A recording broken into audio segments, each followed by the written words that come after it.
Thank you everyone for joining us. I'm Sally Rideout. I'm Government Affairs Specialist for the Southwest Indiana Chamber of Commerce. We're here today with Ryan Hatfield, current state representative running for re-election.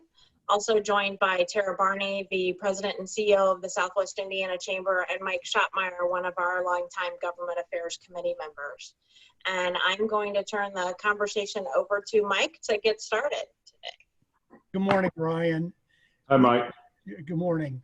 We anticipate the federal record of decision over the next 4 months or so for the final EIS, Environmental Impact Study for the I-69 crossing of the Ohio River, but it's stalled over the decision of the fate of a toll-free preservation of 2 versus 1 Highway 41 bridges.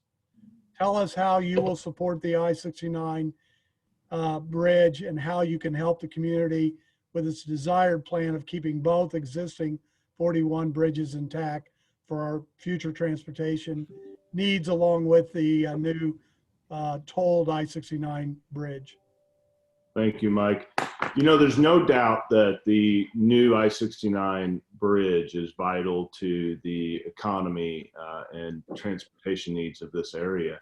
And so I think it's important that Indiana continue to make the investment necessary to make sure that it happens. In my understanding, Indiana is quite a bit ahead in this project than our Kentucky counterpart. And so pulling them along and ensuring that we keep a timetable that allows us to get started and to eventually complete the I-69 toll bridge is vital to the area, but also important to local folks here, particularly in my district, is to keep a local option open in the existing I-69 bridge. And so Indiana is well positioned, I think, to make sure that we invest in keeping both. That'll mean maintenance and updates on the existing bridge, ensuring that the I-69 does in fact occur and happens in a timely manner.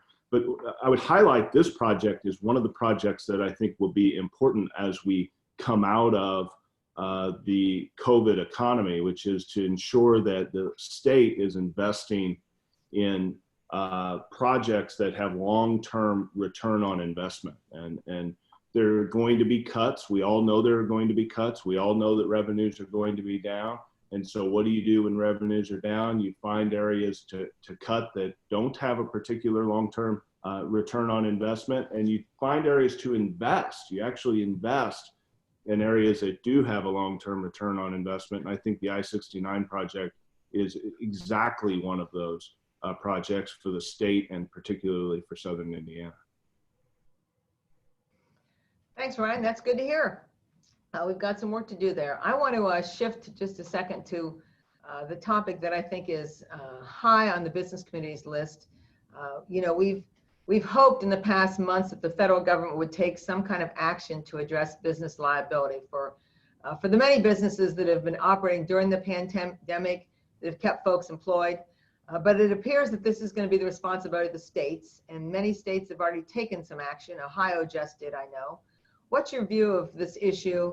And specifically, do you have thoughts about what's in, what's out, and how we can achieve some protection for our business community in this upcoming legislative session? Sure. It's not a secret. It's certainly bizarre times, and businesses have stepped up to the plate in a big way, and we need to honor those commitments and honor those businesses that have gone the extra mile to ensure that people are safe. I would anticipate that the federal government will do something on liability. I think it'll be important for Indiana to study and watch what the federal government does so that we're in line with what they are doing to protect businesses.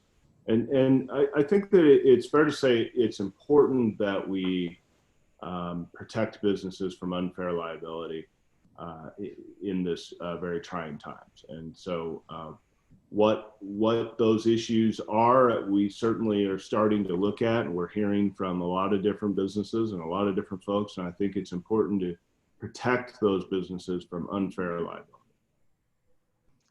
Thank you. Appreciate it. Mike, you want to lob a question?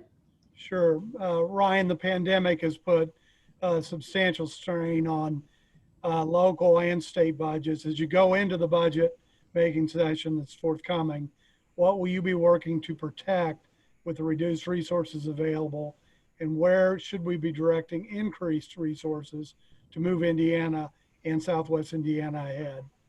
We've got to stay steadfastly focused on projects that have long-term return on investment. But I'll tell you, one of the things I'll be watching for and protecting, I've had conversations with Mayor Lloyd Winnicky, who is concerned not just about the revenues, but the deadline and timeline in which reports and budgets are due and when revenues come in.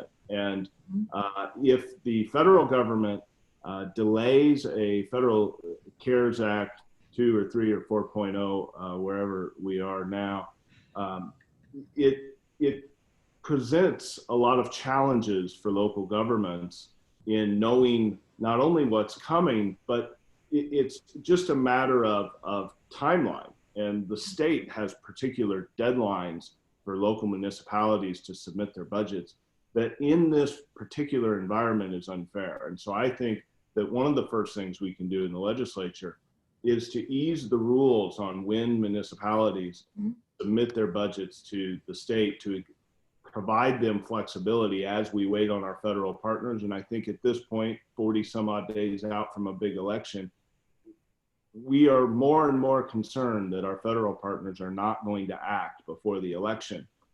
That presents a problem for municipalities in trying to submit their budgets to the state, particularly if the federal government does nothing. But also, if the federal government acts, then there will be additional revenues or actions that the municipality could have taken that they haven't submitted to the state because of our deadlines and timelines. And so I think we need to provide municipalities flexibility to ensure that they're able to maximize whatever resources are coming in from federal and state monies, and also have the flexibility to use those in the best way that they need them for their 2021.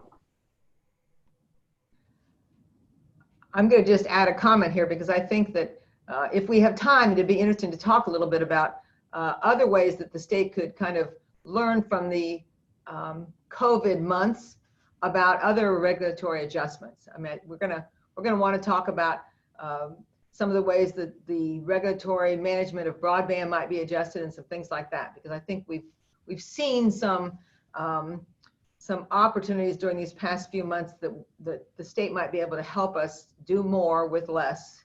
So that'd be a worthy conversation if we get to it. But I do want to make sure we talk about one of those things that I know is important to you.